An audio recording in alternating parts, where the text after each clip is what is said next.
Mark chapter 13. As Jesus was leaving the temple, one of his disciples said to him, "Look, teacher, what a massive stones! What magnificent buildings!" "Do you see all these great buildings?" replied Jesus. "Not one stone here will be left on another. Every one will be thrown down." As Jesus was sitting on the Mount of Olives opposite the temple, Peter, James, John, and Andrew asked him privately, "Tell us, when will these things happen? And what will be the sign that they are all about to be fulfilled?" Jesus said to them, "Watch out that no one deceives you. Many will come in my name, claiming I am he, and will deceive many. When you hear of wars and rumors of wars, do not be alarmed.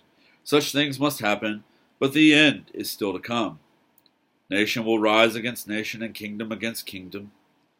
There will be earthquakes in various places, and famines. These are the beginning of birth pains. You must be on your guard. You will be handed over to the local councils and flogged in the synagogues. On account of me, you will stand before governors and kings as witnesses to them. And the gospel must first be preached to all nations. Whenever you are arrested and brought to trial, do not worry beforehand about what to say. Just say whatever is given you at the time, for it is not you speaking, but the Holy Spirit. Brother will betray brother to death, and a father his child. Children will rebel against their parents and have them put to death. Everyone will hate you because of me, but the one who stands firm to the end will be saved. When you see the abomination that causes desolation standing where it does not belong, let the reader understand. Then let those who are in Judea flee to the mountains. Let no one on the housetop go down or enter the house or take anything out. Let no one in the field go back to get their cloak. How dreadful it will be in those days for pregnant women and nursing mothers. Pray that this will not take place in winter, because those will be days of distress unequaled from the beginning, when God created the world until now, and never to be equaled again. If the Lord had not cut short those days, no one would survive. But for the sake of the elect whom he has chosen, he has shortened them. At that time, if anyone says to you, 'Look, here is the Messiah,' or 'Look, there he is,' do not believe it.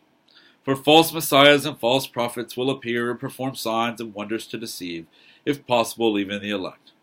So be on your guard. I have told you everything ahead of time. But in those days following that distress, the sun will be darkened, and the moon will not give its light. The stars will fall from the sky, and the heavenly bodies will be shaken. At that time people will see the Son of Man coming in clouds with great power and glory. And he will send his angels and gather his elect from the four winds, from the ends of the earth to the ends of the heavens. Now learn this lesson from the fig tree. As soon as its twigs get tender and its leaves come out, you know that summer is near. Even so, when you see these things happening, you know that it is near, right at the door. Truly I tell you, this generation will certainly not pass away until all these things have happened. Heaven and earth will pass away, but my words will never pass away. But about that day or hour no one knows, not even the angels in heaven, nor the Son, but only the Father. Be on guard, be alert. You do not know when that time will come. It's like a man going away. He leaves his house and puts his servants in charge, each with their assigned task, and tells the one at the door to keep watch. Therefore, keep watch, because you do not know when the owner of the house will come back, whether in the evening or at midnight, or when the rooster crows or at dawn. If he comes suddenly, do not let him find you sleeping. What I say to you, I say to everyone. Watch.